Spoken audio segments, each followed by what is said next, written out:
Hi everyone, welcome back to the channel. When I left my place, it was really hot, and right here it is cold and it's threatening to rain. Today I'm going to be speaking to a man of many hats.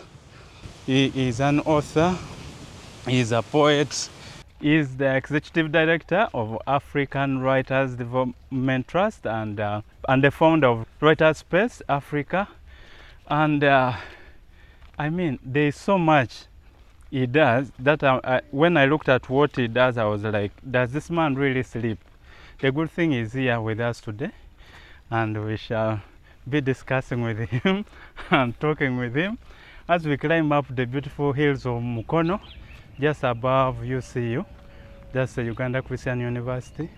There's a place here which they call the Prayer Mountain, which we decided to call the Prayer Hill, because we do not have a mountain in Mukono. So please welcome with me Mr. Anthony Onugba from Nigeria.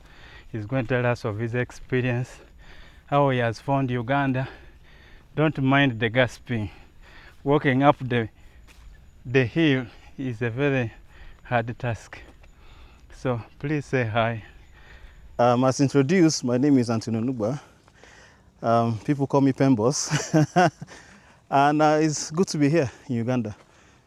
Thanks, Peter.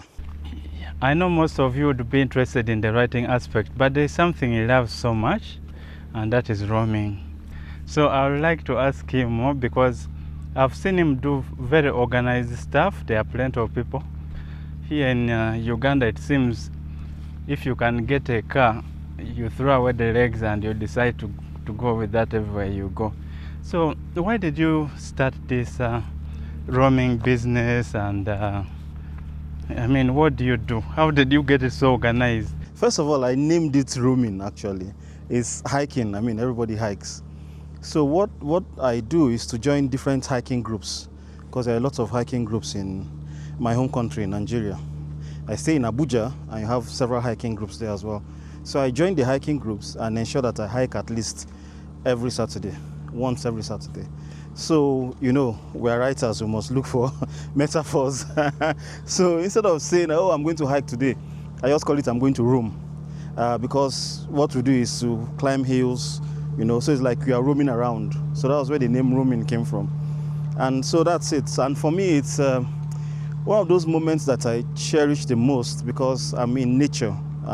I see nature as it is, you know. We get to be where the water is sometimes. Some other times we pass waterfalls, you know, we pass the forest. And it's really a beautiful view up there. And again, it's very therapeutic. I mean, it helps you clear your mind. Sometimes I can get inspirations from there as well to write something, or motivations to do things better. Yeah, so that's all about roaming. And now 5, 7, 8. Yes, 8 books. Like he has decided every year you will be bringing something up. No, I did not. I mean, the last one was 2002. wow. I have actually stopped writing for some time. As some of us struggle, we write, forget. We write, forget, leave it there. It gathers moss, it percolates. Then you pick it up like a few years later. There's somebody who leaves it for a week and comes back and begins adding more to it. Yeah. I mean, that's how I write. I actually have a lot of stories that I have not finished, a whole lot. And when I count my blessings, sincerely, that's one of them. And I thank God for that, because it's easy for me to write. That's why I write in all genres. People will argue with you that, no, nobody can ever write in all genres. People can.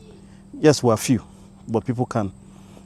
You know, so I think it's just one of those things that I'm very happy about. That's why I'm always eager to mentor people, or to even teach people, because I know that I don't know everything, yes. But by teaching, I also get to learn, and they also get to learn as well, and I also get to improve in the things that I do. Wow. Who gave you that, the PenBoss? It was when I started Writers Space Africa in 2016.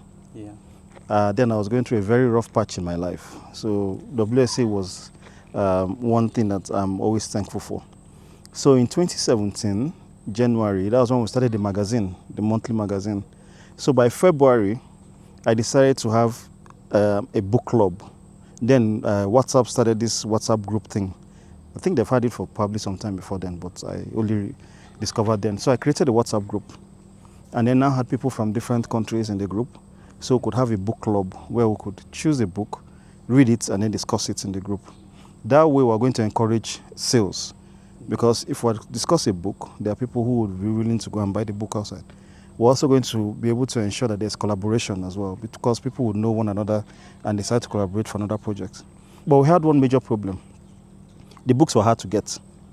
So if we're discussing, let's say, a book in Nigeria, the book doesn't have any e-copy.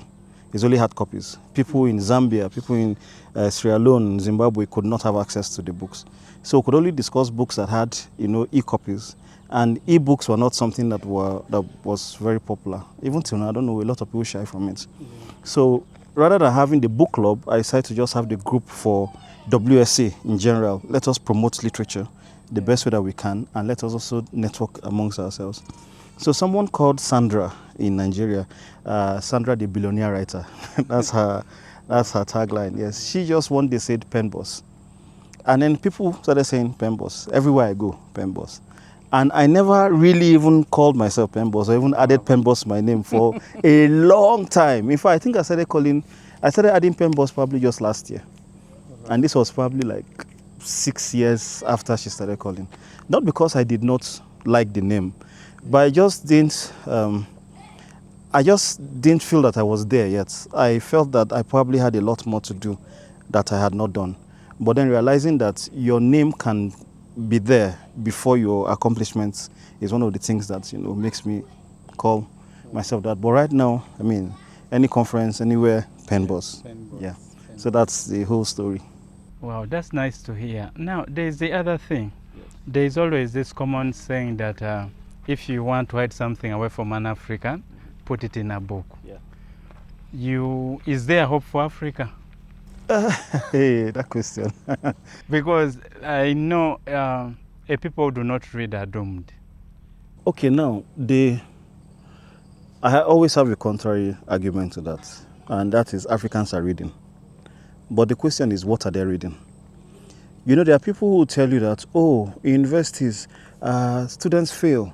They don't read anymore. They don't read their notes. But how motivated are they to read those notes? That's one. Two, if they don't read the notes, what do they read? They're always on their smartphones. They are not creating. They are digesting information on the smartphone. So they are reading.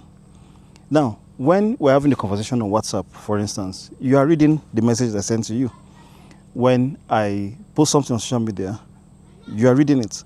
So people are reading, but are we getting our young people excited enough to even read? That is the problem. Because what we are doing now is to recycle the same old stories that were written in probably 1960, 1970, and you are presenting to a child in 2024 to read. There is a huge disconnect between how life was then and how life was now. And more so, when we talk about experiential learning, the child has not been taken out of that place to maybe the museum or the art gallery or something to say, okay, this was how life was before. So the books that you're reading, it comes to life to you. The child is not. So the child is divorced. In our time, we could talk about, no one had smartphones because there was not like a smartphone. We had to go and pay some money for cyber cafes to be able to access the internet. We had dial-up. We had cassette players, So we could read those books and understand how a person would feel if maybe his partner comes and, breaks the cassette tape, because we know how expensive it was then. But the child would not. So we need to be able to bridge this gap. We need to be able to revisit our curriculum, because what we are doing now, unfortunately, is to force children to read. Now, because you force them to read, by the time they graduate, they burn their books. And a lot of them never go back to reading because you've traumatized them already. So we need to be able to step back and say, you know what, we are doing greater harm than good. How can we revisit this? How can we make this okay? Example, stand at the newsstand. You hardly see a young person buying newspapers. But send a newspaper to the phone, the person read it. So that means things are changing, and every age has its own problems, has its angels, has its demons. Yeah. So if this is what it takes to make them, more engaged, then we do it. And then again, we need to really stop forcing people to read, because a lot of the time what we give out is really not. I mean, I have a lot of African books from different countries. Anytime I travel, I try to buy. But you know, there are some books you pick up, and then by the time you just read the back, I mean, the errors on there, and you'll be like, what is this? So sometimes we really don't blame anybody. We can do the best that we can do, right? And then, of course, you know, there are different types of learners, and so there are different types of mediums as well. There are some who would not read the book, but make it into an animation. They'll go for it. There are some who would not watch an animation, but watch an animation, but a movie of an adaptation, they'll go for it. So we need to also understand that there are different ways to digest an information. Not everybody must sit to read. Some you know, they like to hear, some like to see. So I think that people still read till now. And I think that if you want to hide anything from an African, if you like, hide it in the book. There's the internet. I mean, the internet tells you everything. Everything you want is on YouTube, for instance. So I think things have changed. Sincerely, things have changed. So we are at the top of the. This is the top. Let's see. Yeah. This is like taking a stroll. We already at the top, and they're saying we have just taken a stroll. It is a plantation. We better look for That green place? a bigger mountain. For what? What do they do? So we have walked for some time, and we have found a place where we can sit and have a longer conversation. You have the writer's space Africa, and I know this has been created in many countries. Would you like explain how it began, how the idea came, and if I know there are other African writers in their different countries who are interested in creating something of that sort. I mean, what would they do? Okay, so like I explained earlier, when we had the group, the book club, which later became Writer Space Africa, we decided to have something called the African Writers Conference, because we didn't want to just remain a virtual space. We wanted to also have a physical space where people could come and interact physically with one another. So we tried the conference first in 2017, but later we held it in 2018. But why this is important, because this was what gave birth to other WSA chapters. Because the Kenyan group came together, the Kenyans in the Writers Space Africa came together and formed their own group, WSA Kenya. That was the first subgroup formed. They came together and said, oh, there's going to be a conference coming up. Let's see what we can contribute towards the conference. So after them, Cameroon came up. The Cameroonian writers came together, formed WSAC, WSA Cameroon. And then from there, you had Lesotho, Nigeria, Botswana, Zambia, you know, Zimbabwe. You know, you had a lot of other countries forming as well. And those countries also formed, first of all, the virtual space before they started having their own physical meetings. And some of them have registered to become organizations recognized by law. Like I know Kenya is registered, Tanzania just finished registration, Gambia too is in the process. You know, about 5 countries or 6 have registered like that. So what they do as well is also on that level to meet, interact with the writers from that country, also carry out different kinds of engagements with them, including any networking activities that they can, and also try and, you know, grow the literary space in that country as well. So when it comes to the conference, we hold the conference in each country, each region every year. The reason is because we realize that traveling in Africa is very, very, very expensive. So it's difficult for somebody in Zambia to fly to Ghana, you know, to attend the conference, because but it's easier for somebody, let's say Benin Republic or in Togo, to travel to Ghana, even by road, to attend the conference. So that's why we rotate the conference. And so for us to hold it in a country, there has to be a WSA chapter in that country, because at least they would have been engaged in the activities that we do, and they'll be able to, you know, replicate such as well in their countries. Now, all of this is not funded, and because we don't have the money for it. But one of the things that we do is that we believe in is we don't believe in limitations. So we are not limited by lack of finance. Where there is means to, we use our money for it. I contribute, one or two other people contribute to it as well. So that's how we run. It is mostly voluntary. And so I think that's one of the things that has kept us this long, because it's not, people are not there for their personal gains. People are there to, advance the cause of African literature. Yeah, people are passionate about it and they are willing to talk with others. I think we all accept there is that, did they call it the gatekeeping or witchcraft? Well, I've never really liked the idea of gatekeepers. I haven't. And unfortunately, people give a lot of importance to it. Some people. I don't. Because I don't think that anybody can be attributed as the key holder, the gatekeeper of a particular thing. Because it has existed before them and it will exist long before them.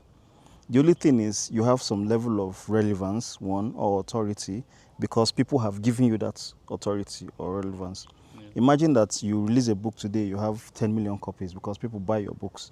And by next year, when you release another book, you only sell 1,000 copies because people have withdrawn their support from you. So when people withdraw their support from you, you're no longer relevant. But whereby people are the ones supporting you, and then you now have this, I see it a lot of times. I call it pride, unnecessary pride. If you have to come to a conference, you must be paid a certain amount. A lot of things must be taken care of, a lot of everything. And then you say, yes, you paid your dues to get there. Yes, we understand. I mean, it's just, I don't know. I don't believe in, I don't think we should even pay any heed to anyone who says I'm a gatekeeper and all that. Wow, how have you found Uganda? Where do I start from, first of all? Okay, so about Uganda, there's a poem that I studied a long time ago in the 90s when I was in what we call secondary school. It's Building a Nation by Henry Barlow.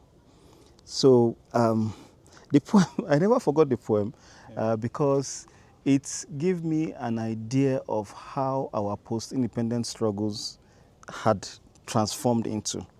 It was more or less like we had, in quotes, the oppressors, and then we now became the oppressors. But then what fascinated me more was that he was Ugandan. And then I had this, there's this talk of Pearl of Africa, and then there's diamonds, a lot of things. And then I read a lot, about Uganda and really wanted to visit Uganda. And so I've been in Uganda for 3 weeks. My 3-week vacation is ending because I need to move. I'm a Roma. So, but I find Uganda very peaceful. Uganda is very peaceful. The food is cheap. The people are nice. People are, very humble. There's security. But I don't really I don't fancy the capital a lot. I think the capital, a lot needs to be done to develop the capital. I think the traffic is terrible. I think it's probably because of the narrow roads. The roads are a lot narrower than. So when it comes to city life, nah, I'm not so much of a fan. But when it comes to other things like nature, Uganda has like the best landscape I have seen in this world. With all the hills, the mountains, the green, the lakes, everything, Uganda is beautiful. So yes, so far I've had a very, very, very beautiful experience in Uganda. I've traveled to the east, to the west, to the center. Where else? North and south. I don't know if I've been to north and south. No, Uganda doesn't have the south. Oh, the north. Exactly. So I've been to the east, west, and center. You have captured the whole country. I was about to go to the other question of, have you ridden a border motorcycle in Uganda? Yes, why not? How was the experience? It's normal. We have it in my country. No. Yes, seems they use the same software. Yes, it's copy and paste. Copy and yes, almost every African country is copy and paste. Yeah, we seem to be operating on some same software in whatever African country that you're going to. Yes. And the experience is the same. It's not different. It's get on top of it, speed through the traffic, don't obey traffic lights, get you to your destination, you pay, and then. Yeah. The story is the same everywhere. Everywhere. Wow. So, you have something coming up in Rwanda? Yes, I talked about the African Writers Conference previously. Yes. So this week on Tuesday is when we begin the African Writers Conference. It will last up for a week, up until Sunday. This is the 7th year of the conference. Yeah, so we have this one. We're focusing it on children's literature. Yeah, so that's why I decided to have an East African tour that will end in Rwanda, so I can experience Uganda for the first time, because it's a place I really wanted to visit. So the conference is one of the things that we have been doing over the years to try to bring African writers together, and we've been successful at it. Yeah. And over the years, we've seen interests, growing, from 100 plus participants in Nigeria 2018 when we started, to about 200 plus or 300 in Kenya. The numbers are going up, and of course we've added the virtual aspect, so that those that cannot attend can also live stream the events on their PC or phones from our YouTube page, Writer Space Africa. So yeah, that's what's coming up. So if you're a writer and you're interested in, I think I'll put the link down in the description if you want to watch the event. I know, as I said, traveling in Africa is a real hassle. Very expensive, and the protocols and the rules and the regulations and the visas. I mean, goodness, we keep celebrating independence, but if these guys have been able to do it for writing where there's no gatekeeping, I don't know what we are gatekeeping around our own borders. We have put so many restrictions against our fellow Africans that we wonder what we are trying to protect or to achieve. There is so much we can do together, and I hope we can keep up with the same spirit. At least the governments can pick from what has happened with the writers. The writers represent the people, and it is a common voice everywhere you go. People want to mingle. I think that's the right word. Sharing ideas, sharing thoughts. We need to come on that platform where we can see ourselves as brothers and sisters, regardless of whatever border that was drawn so many years. Yeah, in fact, somebody had described us as the African Union of Writers. That's the AU of writers, not the political AU this time, but the creative AU, because we have no borders. Everybody is trying to network, chase the same goals, the same ideas, and all that. So yeah, we need that politically too. We need our politicians to wake up. Really, it's not a good experience. Smell the coffee. All that tea. You're a fan of both. I have no restrictions. I'm married to tea and coffee. Have you tried some African coffee? Yes, anywhere I travel to, I try their coffee and tea. Everywhere, every country I travel to. Okay. Yes. I'm going to try to convince him to sample our... I have sampled yours. I've sampled your tea and coffee too. Is it Chisuvi Kasuvi? Chisuvi, Yes, our Chisuvi tea. The other question is personal. I've seen you live by a mantra, which is live, love, write. I wanted you to explain it in more depth. Okay, well, it's I first of all live. To live life is not just to wake up, go to work, come back. No, it's more philosophical than that. It's like, doing the things that keeps you going. Fulfilling your passion, following your dreams. That's to live. It's not the routine of, okay, wake up, have breakfast, maybe go to work, come back in the evening, have dinner, watch a movie, sleep off, wake up the next day. That's just, you're existing, but you're actually not living. To live is also to impact people's lives positively. That's also to live, because one of the things that I believe is that we're all connected. So no man, as I say, is an island. So you're connected to one person either way or the other. And so you need to touch people's lives positively. That's, for me, that I think is number one. Because for those of us who believe in God, a lot of people who don't believe I really don't care what they but for those of us who believe in God, we believe that God puts you on the earth for a lot of things, and it's always good. Of course, you can choose to not do good, but that's not living. So to live is to impact. To live is to be kind. To live is to, follow your heart and leave a lasting memory. Now, to love is not the kind of love that we talk about when a guy meets a girl and says I love you and this kind. No. It's not. It's to love the world and love yourself. Yeah. Because I like to say God created a beautiful world. You know, in my room, by the time we get to the top of a mountain or a hill and you look down, you can see the beauty all around you. The world is beautiful. So what is there not to love? Even yes, there are people who don't like alligators or snakes, but then they are also beautiful. Because a lot of people wear snakeskin shoes and belts. If they were not beautiful, they would not put them on. Yeah. So what is there not to love? To love is to love your neighbor as yourself, yes, but to love nature as yourself, which means you also take care of nature the way you take care of yourself. You know, that is to love.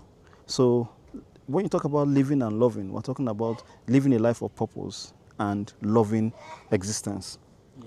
Now, when you have those two combinations, of course, you will be one of the happiest people in this life. And then to write, because live and love equals right. Because you can't, there are a lot of things that has to be okay with you for you to be able to, put down something. And to write is not just to, write a poem today or write. To write is also to leave behind something. So, for example, I call my kids, for instance, and I tell them about how I climbed maybe an inactive volcano. I have written something in their memory. That story will always be there. So whenever they probably want to write in the future and they have that kind of story, they remember, okay, this is possible, let's write about it. So to write is to write in the memories of people about your own, stories. And of course, for people like us, we can also write on paper, on the laptop, on books, where people can read. And you see there are a lot of people who gain inspiration from that. There are people who say, oh, I read a book so and so year, and that book has changed my whole ideology of life. If that book was not written, that would not have happened. That transformation would not have happened. So, and of course, not everybody can write. That's why you have ghostwriters. So if you have something to put down, you can, give the idea to the ghostwriter and then gain the whole thing of I wrote it. So that's it. That's what's behind it. Yeah, because I've heard it said that when an old person dies, that is the library that has been extinguished. Yes. I mean, if the person would put that into writing, would have what they had to share with us when they are long gone. Yes. But now, if you do not write, you're extinguishing your life you are. and line and knowledge and wisdom and all that. Yes. Now, more of that personal thing. You say you are a love of nature. You like stargazing, and that is very written. You like walking, then you kiss animals. Yeah. Now, in my head, I was like, which animals do you kiss? A giraffe. I kissed a giraffe in Nairobi, 2019. Well, I didn't kiss actually. It's what we call film trick. Actually, at the giraffe center, there is this small, I don't remember what you call them. So that's what, when you are coming in, you pay for, I think you collect some or you pay for them, I don't remember. So if you put it on your hand, the giraffe comes and eats it. Oh, yeah. So what I did was to put it I used my lips to hold it. Wow. And people were doing it there, and I felt, why would I not have this experience? I mean, I want this experience. So I put it on my lip, and then Eddie, that's the name of the giraffe, came and picked it. So when he picked it from my lips, somebody took a picture at that exact moment. And it seemed like I was kissing the giraffe, but I wasn't. And that's a memory that I love so much. Yeah. Because, my kids see it and they're like, you kiss a giraffe. I'm like, no, I did not. But I wouldn't mind. I wouldn't mind kissing one. Yeah. And I remember an experience too when I carried the python around my shoulders for the first time. And then the keeper was like, this python likes you. Yeah. In my mind, I was like, of course, he has to like me. And of course, I didn't kiss the skin. I wouldn't have minded doing that too. Yeah. But there are times that, I could sit, the dog will come, lick my face, Yeah. I love it. I just love being around animals. I think that there's something mysterious about animals that we probably don't understand. Yeah, so I like the mystery. Then when stargazing, sometimes I wonder what goes on up there. There's this belief that heaven is all the way up there. Yeah. I don't know whether to believe that or not. And then hell is down. I'm not sure whether to believe that or not. I don't know where heaven is. Yeah. But sometimes when I look up, and because of what we believe, I look up and I'm like, wait, what is God doing right now? And then I say, wait, is God laughing? Or is he having a meeting? Or, you know, and I just keep wondering. And then there are times I go and I say, oh, this sky is beautiful. But then there was a point in my life that I actually did not look at the sky for a very long time. Yeah. A very, very long time. One of my favorite books that I wrote, Amanda's Crime, there was a time I came out and actually looked at the sky. I was like, wow, I've not looked at this sky in a long time. And this sky is really beautiful. And it has a way of, you know, calming. So sometimes at night I take walks, you know, just to be around nature. So there's a passage in the book, you know, writers would like to put a part of us in the book. The passage in the book where Amanda was, you know, telling somebody about how beautiful the sky is and how it has been a long time since she looked at the sky or something. Of course, that was tied to the plot. But then it made me realize how most of the things that we do always connect back to literature. Unless if, of course, we downgrade it or we just, you know, we don't write it because we could easily forget. There are times you could be in the shower, you get one line running around your head. Yep. You have to write it down. That's why if you listen to interviews of most of these artists, musical artists, most of their hit tracks, they tell you it just dropped on their laps. And they had the recorder nearby, so they'll just record and then later develop it and it becomes a hit track. So there are times like that that we need to be able to put most of these things into writing. And of course, by stargazing, by kissing animals, and by climbing mountains, I can imagine that I can also infuse those kind of characters into my own characters to make them more dynamic. Because the challenge we have sometimes in storytelling is that our characters are too one-sided, one-dimensional. The character does nothing apart from go walk, come back, argues, fights, does whatever. But the character never interacts with the environment. But we want that interaction with the environment. That's what makes the character more like a three-dimensional, transformative character. But all of these things will not come if you're only going to box yourself up in one room and you don't come out, you don't read books by other people. Yeah. Wow. Now, with that, somebody's watching, they are interested in becoming a writer. What tips, what can you get? I know there are people who think they cannot write, yet they can actually do so. I mean, how did you break out? I saw you began writing in primary 5? Primary 6? Primary 3 or 2. Oh, I don't remember. Maybe primary 1, I don't know. The only thing I remember around primary 5 was where I would get mangoes from. We all been there. He was planning to write or writing. No, I think mine was okay, let me say how it started. Yeah. You know, in those days, and I say those days with very much respect to, not as I'm not a very old person, but in those days, we were just beginning to have television sets. You know, black and white television sets. You know, some people, okay, you edit this part out. Some people are not born then. Some people that are looking at us are not born then. We had the black and white TV. I was actually run on battery. As we would even beat it for anything. Sometimes it won't show. You have to beat the head. They're not into now. Yeah, and then you see the rice. Yes. They are not used to such life. All they know is carrying phone up and down, recording things. Okay, so back to the. Yeah. So in those days when TVs were not popular then, but we had the black and white television. And at that time, we had only 2 stations. So the stations usually open by 4 p.m. And close around 11 p.m. So from 4 to 7 was a children's section. So 4 to around 5 was for cartoons. Then 5 to 6 were for maybe early teenage dramas, and then 6 to 7 older children programs like quizzes and all that. So there was a particular. You know, when you're talking about copy and paste, that is exactly what was happening here. I think everybody copied the same thing. So I watched. Then they used to show Robin Hood, the BBC Robin Hood, the very first one. Yeah. You know, they will show. There was also an anime they were showing, God Babies. There were a lot. So, and of course, a lot of things. Star Trek, you know. Yeah. And I actually liked space exploration. I liked science. I liked technology. So one day then my dad used to have A4 papers because he had the typist. So the typist also, you know, will type all those things. So I collected A4 papers, and I'm very bad in drawing, but I tried to draw a comic of probably 2 or 3 or 4 pages. following what I was seeing, you know, all those Voltron, Super Ted, you know, all those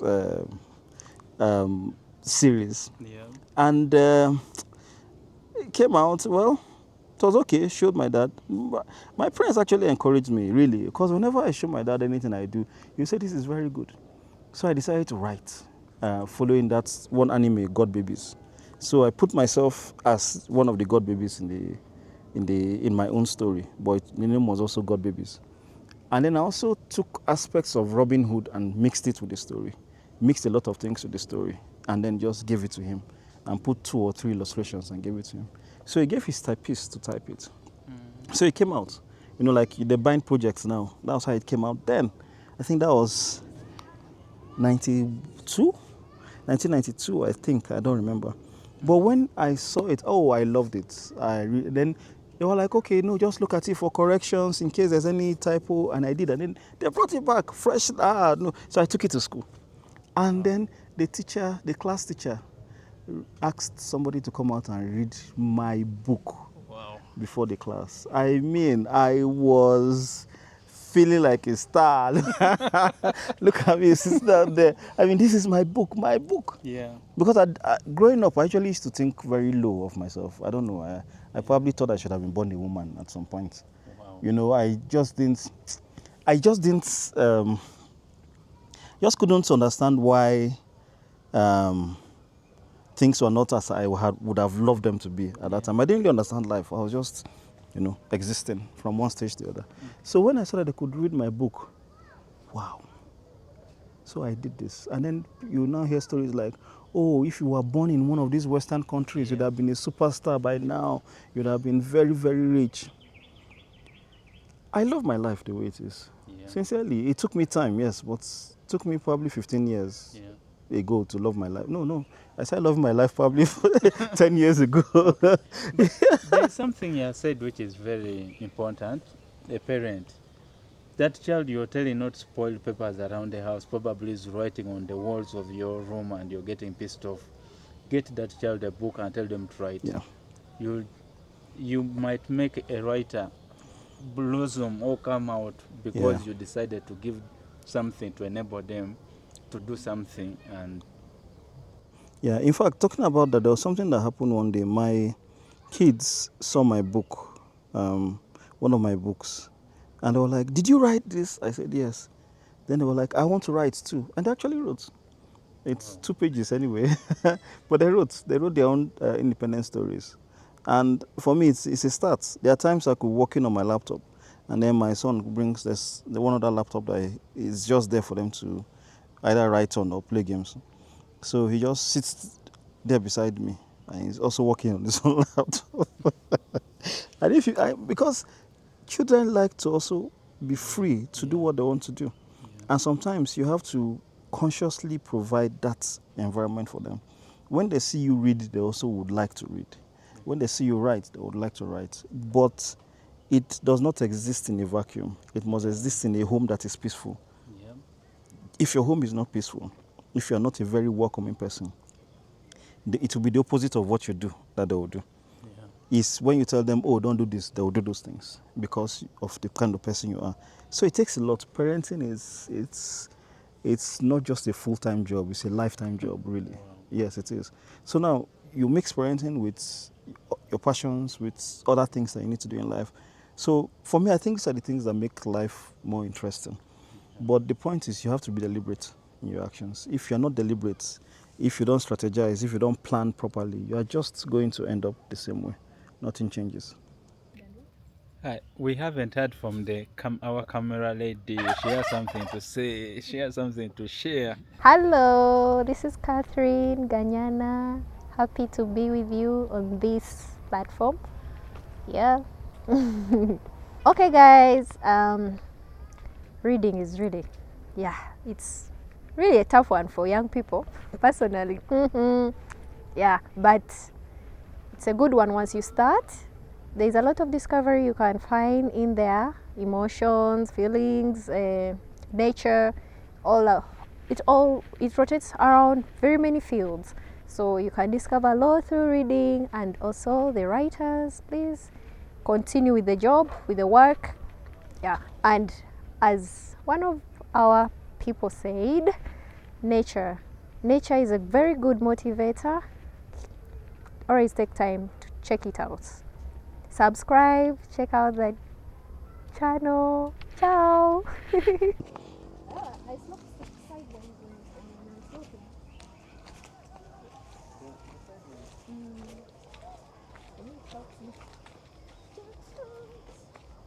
Lots of jackfruit. Yeah, I've eaten it. It's no, we don't have it in Nigeria. That's So guys, one of the advantages of roaming is you get to take some cool pics. yes, you do. We are tired of those boring office. I have to repeat, I saw it. Okay. Oh, sorry. Should I start smiling?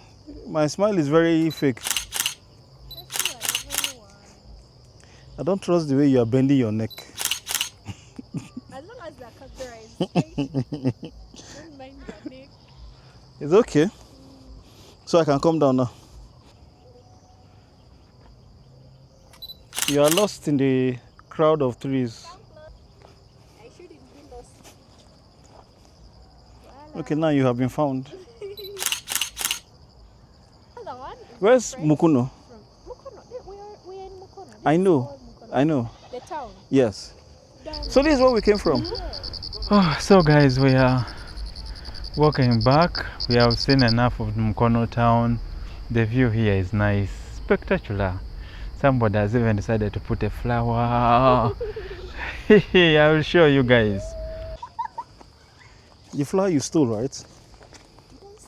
You did. I borrowed. You did not borrow it. Go and return it. I borrowed the flower. I usually say I don't want to be the last guy on the pot. You know who has to be on the pot because he has been on the, this time, let's call it a drum. Yeah, he should be the last guy on the drum and he has to give us some parting shots, whatever he feels like. And after that, we shall meet in the next video. So for parting shots, I'm not sure what I can say that has not been said before, because I mean, we've heard a lot of writers tell you, you know, try and write as much as you can, read as much as you can, those kind of things. So what I'll just simply say is that you should all be good. I mean, by being good, I mean be kind, live, love, and write. That's all. So until next time, whenever that time will be.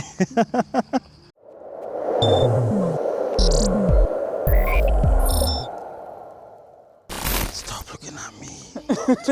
Follow you everywhere. Okay, let me lose you. You don't Let me need to tap follow on you. myself.